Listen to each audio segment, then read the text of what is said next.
See, he plotting. Oh, put by the ankles. Tussle ensues. Got one.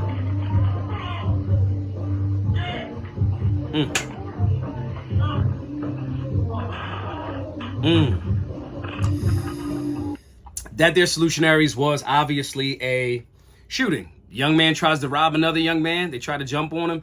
He takes one out and rustle and tussle for the firearm, and then he shoots the next person. Now, the question becomes, at what point does this go from self-defense to a homicide, to a potential second degree, involuntary? Real serious question as it relates to that. Me personally, I understand shooting the first person. It's a tussle, you got the gun, the person obviously attacked you, so forth and so on. Now, that second person, questionable about that. Ironically, the second person was actually hitting the leg first, right? And that's why he starts limping away. And he's still trying to get away, crawl away, whatever. And there's a conversation to be made for both sides.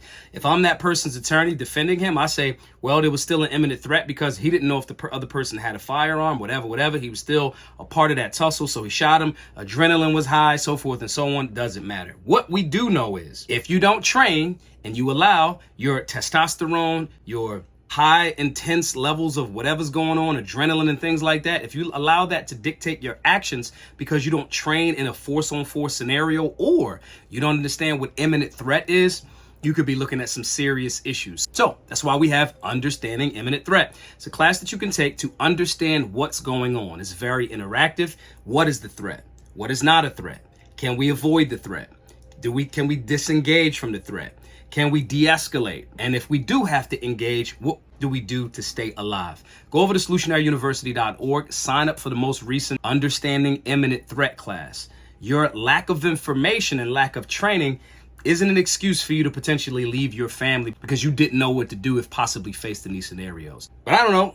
Maybe y'all think I'm wrong. Maj, you don't know what you're talking about. It was totally justified that he shot the second guy. Yo, Maj, he shouldn't have shot none of them. He should have just tussled them and shot him in the leg. Whatever you think, put it in the comment section below. If you stump me, you get something right, I will objectively agree with you. You get some shit wrong, the Solutionary is going to disagree with you all day, and it's going to absolutely destroy your mentions. My name is Maj Toure, the founder of Solutionary University. Hope to see you in the class soon. Be safe. Be solutionary.